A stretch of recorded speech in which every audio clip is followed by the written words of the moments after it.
Update po muna tayo dito sa ating binabantayang bagyong si Inday dahil inaasahan po natin ay meron na po tayong malalakas na bugso ng hangin na mararanasan within the next 36 hours sa ilang bahagi po ng Cagayan Province. Makapaghanda na rin po ang ating mga kababayan hinggil sa hangin pati na rin sa ulan na dala rin naman po ng ating bagyo at southwest monsoon sa mga susunod na araw. Ito pong si bagyong Inday, super typhoon category pa rin naman, huling namataan sa lang 1,545 kilometers east ng Northern Luzon. Makikita po natin yung sentro niya o yung mata niya, nasa labas pa naman po ng ating Philippine Area of Responsibility. Ito po yung lakas niya ng hangin, 185 kilometers per hour at pagbugso na umaabot ng 230 kilometers per hour. Ito'y kumikilos westward sa bilis na 30 kilometers per hour. Malawak po itong bagyo po natin kaya naglabas na po tayo ng ating tropical cyclone bulletin. Samantala, dahil dito sa bagyo, para sa ating tropical cyclone wind signal number 1, nagtaas tayo dito sa may northeastern portion ng Cagayan.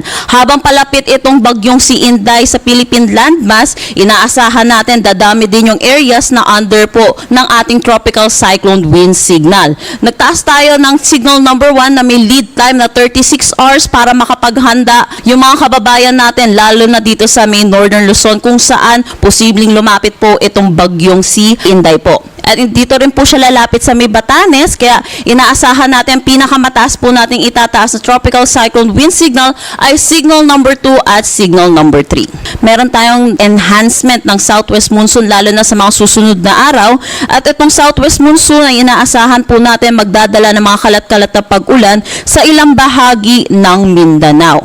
Yung naranasan po natin mga pag-ulan dito sa Metro Manila at mga karatig lugar po natin ay localized thunderstorm lamang po ito at hindi ito direktang epekto ng bagyo or ng southwest monsoon.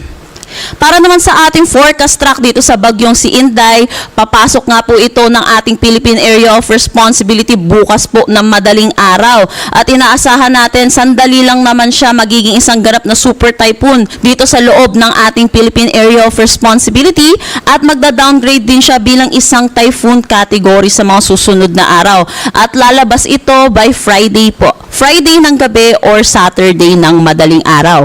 Makikita natin kung nandito yung bagyo natin by Friday, magkakaroon tayo ng enhancement ng southwest monsoon. Hihilain niya po yung southwest monsoon at magdadala po ito ng mga pag-ulan sa malaking bahagi ng ating bansa. Kaya yun din po, kahit hindi po tayo direktang magla-landfall po, itong bagyong si Inday, inaasahan po natin magiging maulan po ang ating weekend sa malaking bahagi ng bansa natin, dulot po ito ng habagat. Para naman sa hangin na dala nitong enhanced na southwest monsoon at yung paligid nitong bagyong si Inday, inaasahan po natin kahit hindi po direktang tatama itong si Inday sa kalupaan po natin, meron po rin tayong malalakas na hangin na mararanasan. Most of Mindanao makakaranas ng malalakas na hangin, dulot ito ng southwest monsoon or habagat. Bukas naman dito sa may Pangasinan, Zambales, Bataan, Cavite, Batangas, malaking bahagi ng Mimaropan, malaking bahagi ng Bicol region, most ng Visayas at most ng Mindanao. Friday naman, inaasahan natin buong bansa na po natin ang makakaranas ng malalakas na hangin. Para naman sa ating ulan na inaasahan na dala ng habagat, inaasahan natin ang 50 to 100 millimeters of rain dito sa may Sultan Kudarat at Sarangani. Dulot pa rin ito ng southwest monsoon dito sa may Palawan, Occidental Mindoro, Antique at Negros Occidental. Samantala, Thursday evening hanggang Friday evening, posible na yung 100 to 200 millimeters of rain dito sa may Occidental Mindoro at Antique. Dulot po pa rin ito ng southwest monsoon. Dito naman sa may Palawan, Iloilo, Guimaras, Negros Occidental, Negros Oriental, Lanao del Norte, Lanao del Sur, Zambales, Bataan, kasama ang Metro Manila, Cavite at Batangas, inaasahan naman po natin ang 50 to 100 millimeters of rain. Ito pong volume ng pag-ulan po ito, posible po yung mga pagbaha at mga pagguho ng lupa. Dito naman po sa Batanes ay dulot naman po ito ng bagyong si Inday.